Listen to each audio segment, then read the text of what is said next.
Hi friends, welcome back to Jashan blogs. నిన్న Friday కదండి, special dinner మా ఆయన చికెన్ తెచ్చాడండి.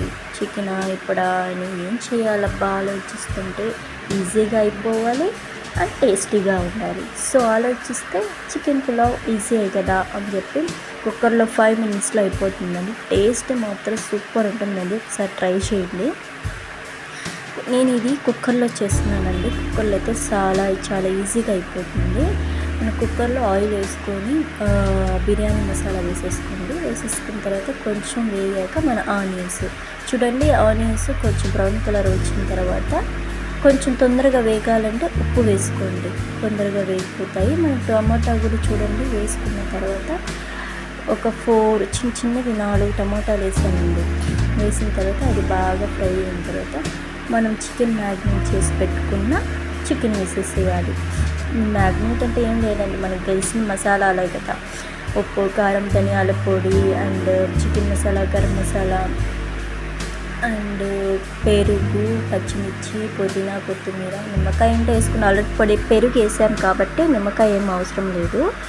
అంతే. అది మ్యాగ్నేట్ చేసుకొని ఒక 10 minutes పక్కన పెట్టేసుకొని తర్వాత మనం దీంట్లో వేసేసుకోండి. Easy process. చికెన్ చూడండి బాగా ఫ్రై అయింది కదా, ఈ టైంలో రైస్ వేసేసుకుందాం.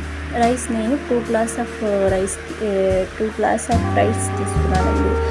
ఇవి పాత బియ్యం కాబట్టి ఒక గ్లాస్కి 2 గ్లాస్ ఆఫ్ వాటర్ పడుతుంది. సో ఆ గ్లాస్తో నేను 2 గ్లాస్ ఆఫ్ రైస్ తీసుకున్నాను. టోటల్ 4 గ్లాస్ ఆఫ్ వాటర్ పడుతుంది. ఇవి పాత బియ్యం కాబట్టి ఒక గ్లాస్ ఎక్స్ట్రా వేసుకోండి. మొత్తం టోటల్ 5 అవుతాయి. చూడండి, వేసాక మొత్తం కుక్కర్ మొత్తం నిండిపోయింది నాదైతే. సో ఒకసారి కలిపెట్టేసి ఈ టైంలో మీరు టేస్ట్ చూసుకోండి. నేనేంటంటే అది ఎక్కువైపోయి వాటర్ ఇంకా బయటకు వచ్చేసింది. ఇంకా భయపడి నేను పెద్ద కడాయిలో వేసేసానండి. వేసేసి అది కొంచెం వాటర్గా ఉంటే కొంచెం సిమ్లో పెట్టేసి దమ్ చేసేసాను. అంతే. నేను వేడి చికెన్ పులావ్ ఈజ్ రెడీ అండి.